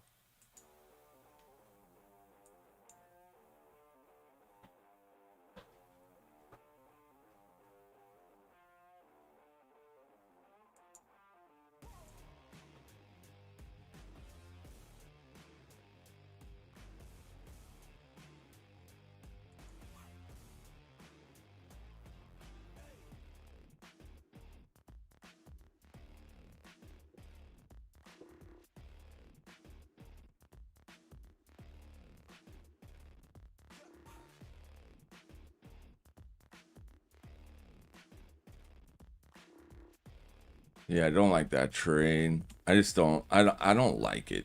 I don't like it when it's 10, almost 10 to 1. It like that. That's crazy. If it was a little bit higher, I would do it. 3 days. So we've got 4 days until BIP 110 goes into effect. So 3 days would be the absolute perfect target. What are the odds that Microsoft or MicroStrategy breaks out this week?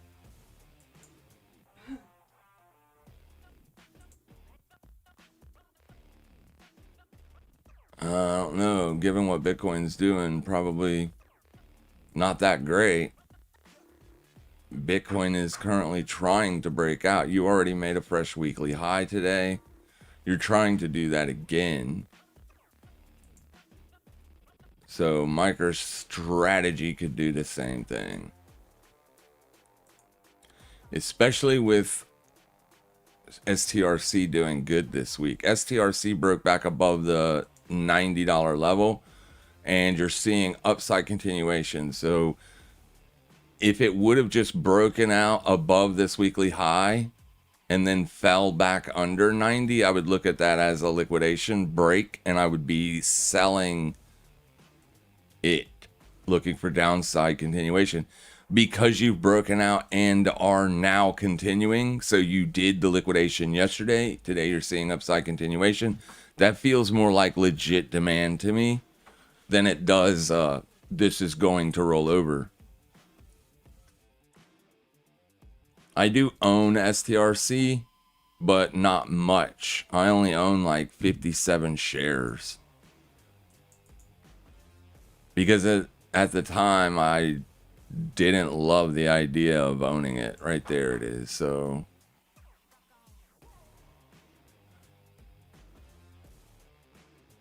yeah, 57 deltas. That's 57 shares.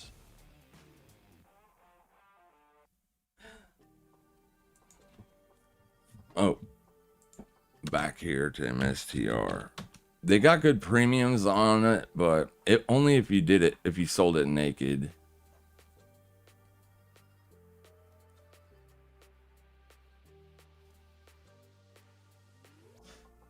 There's good IV on it. I just wish it was a little bit higher.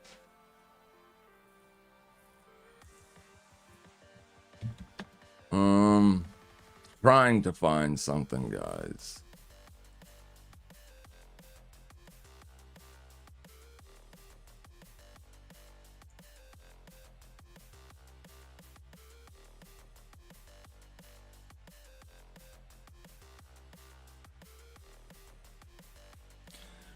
Probably be safer to sell puts here than calls.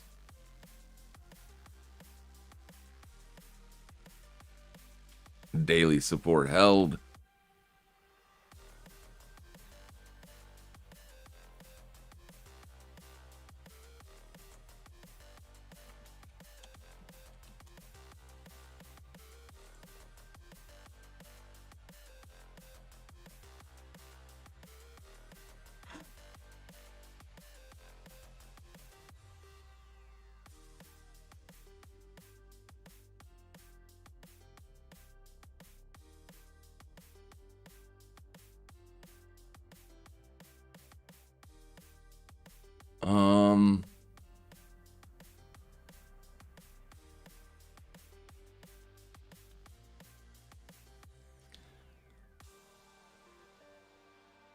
If it could get back up into that gap and start working on filling that gap, I would definitely want to be short puts.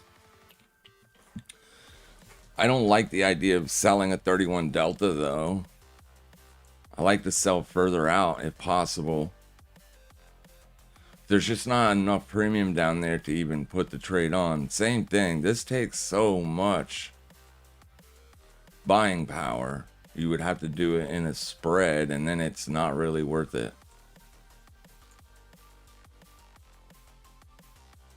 It's not bad. It's not bad. Let's do this one. I'm going to sell the 144s. I'm going to buy the 140s. Like I said, you can adjust the contract size for your account size. If you have a small account, you would just be doing one.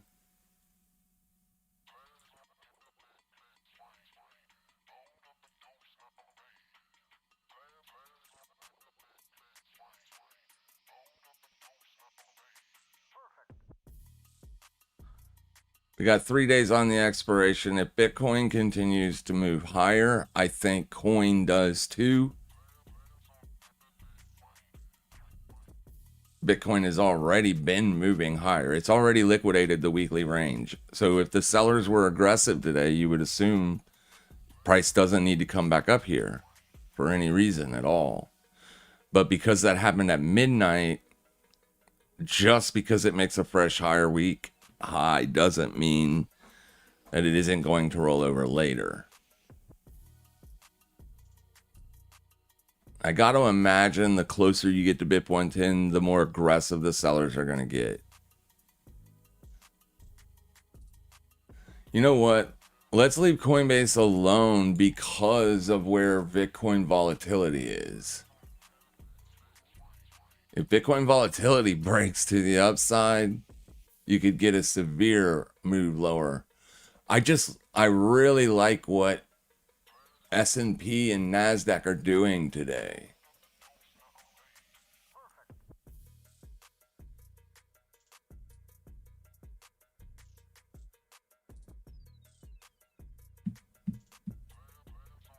Yeah, I mean, they are literally ripping. And so is the IWM. Like, the IWM is just so close to making fresh highs. You know what? It's $300. Screw it. I'm gonna send it.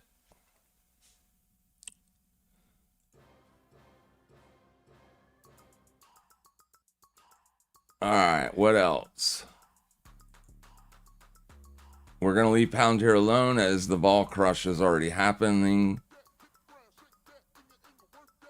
They had really good earnings too, so I could see 3 more days of continuation here.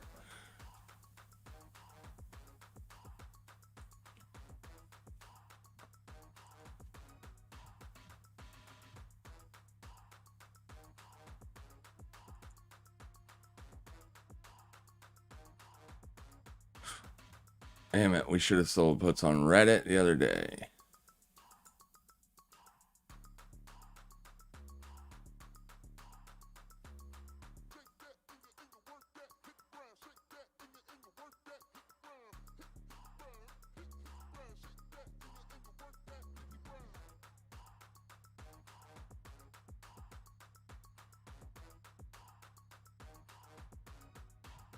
We could potentially sell puts on Robinhood. 85s. Let's go look at what the 85s look like on Hood.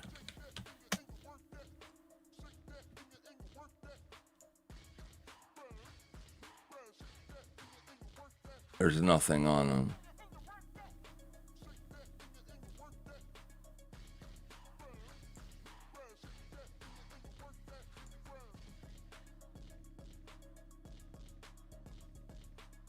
There's dividend risk on IBM, but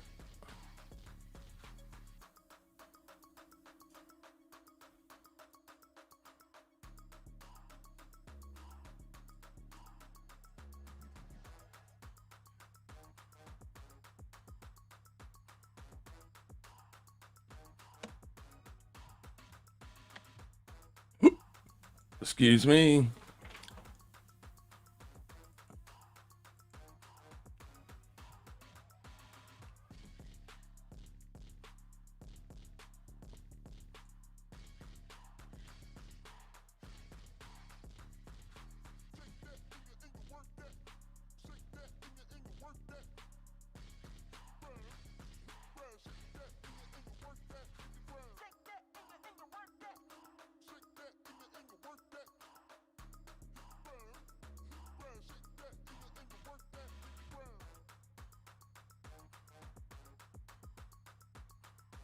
Because this is such a high price stock, you're going to have to do a spread.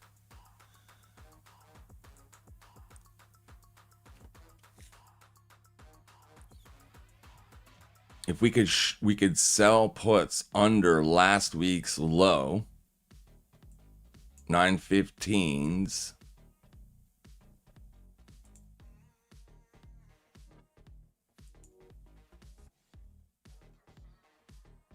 Damn it. Because it's so expensive. It's such an expensive stock. I think they would be safe as long as it doesn't lose this week's low. So I said last week's, but last week's is where I'm looking at for defense. That looks like a defensive stand to me. Now, I don't know that it'll hold up all day.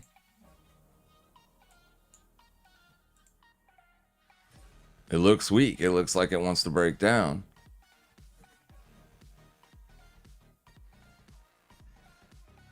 If it could make a fresh day high today, that would be a good sign.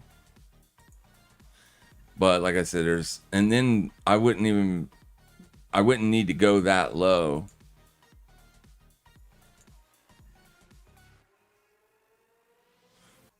Well, I would have to go that low.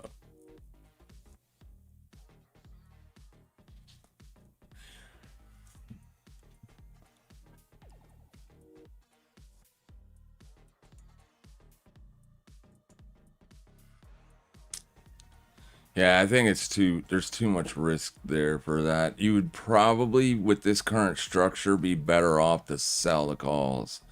And I wouldn't want to sell the calls with it down here.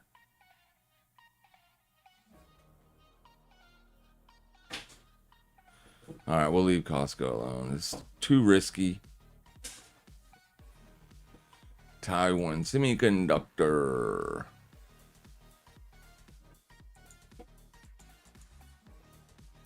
This would have been a play to put on the other day. Not so much today.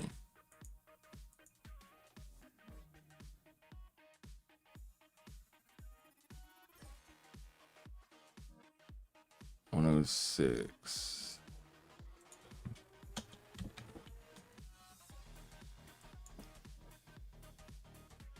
Nothing down there. All right. I got nothing. What do y'all got?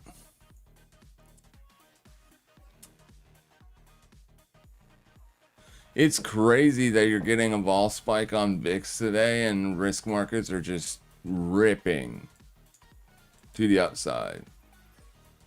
I would say that this vol spike is happening because you're at fresh all-time highs. It's generally when people start buying more puts. They're not buying the move. It's not necessarily that they don't believe that this is a real breakout or anything. It's just a lot of people just instantly start hedging their portfolios off at all-time highs. That could be what we're seeing here today. It's not a magnificent rally by any stretch of the imagination. It is a rally, but it isn't like, you're not advancing above the prior day's high. So if we were above the prior day's high, I would definitely think something was suspect about that. But with oil being so down today and the DXY also being down, I don't think there's anything to read into this other than you just have a short squeeze taking place. All right. I guess we're going to wrap it up, guys. You guys are very quiet. I've looked at a lot of different assets today. We've put on some positions. We'll see how they work out. We haven't got filled on coin yet.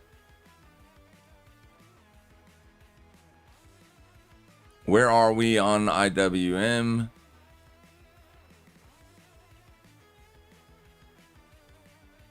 Still got $100.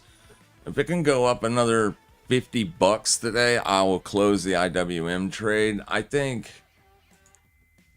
with copper moving up, I feel safe on that GLD trade. If copper breaks down, then I won't. But I'm kind of wishing that we were seeing a little bit more volatility out of gold right now. I don't know. I mean, think about it. There's less trading happening because China made it illegal for its citizens to trade gold futures and options. You can only buy bullion in China now. They thought for sure that that would increase prices on gold. And some analysts did too. And it didn't. It did the adverse, or the opposite. Not only did you not get a move higher, but prices essentially just ground down to a stop.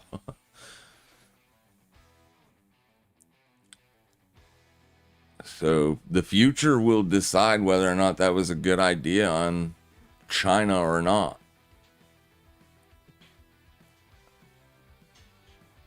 But even by making it illegal for them to sell it or short it, hedge it, right? Because that's what futures and options are intended to be.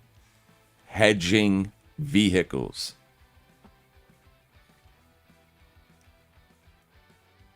But their claim was that because so many banks and institutions use it as a way to suppress price, they're trying to eliminate that. Communists doing communist things. Whatever. We'll give it more time. I mean, that's what we're doing, right? We're selling time on it. So as long as we stay above $4,000, I will hold that put.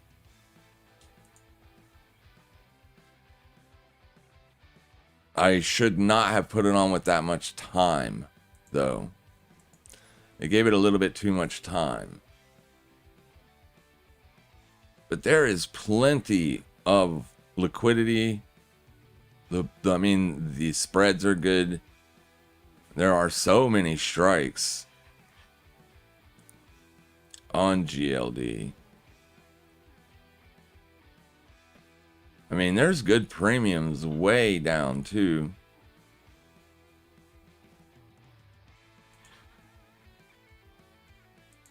We'll see what happens. But anyways, STRC at par today.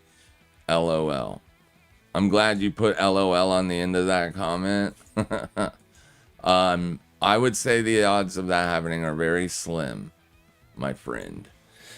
I mean, obviously anything can happen, but I doubt it with the BIP news out there. But where you bought it, you're in great shape.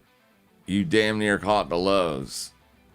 So I would just keep that as your cost basis and just accumulate the dividend. Like, you're getting paid, and if you did that with the size of money you said you were going to do it with, you're making damn good money here on price appreciation and the dividend. And that's always a beautiful place to be, because it's free money. Free money. And we like free money. Love it. That's what the market's purpose is. You put money to work, and by putting that money to work, it pays you. It's a beautiful system. Why anybody would want to tear that down, I don't know. I don't know. It makes no sense to me. Poor people can invest in the market too.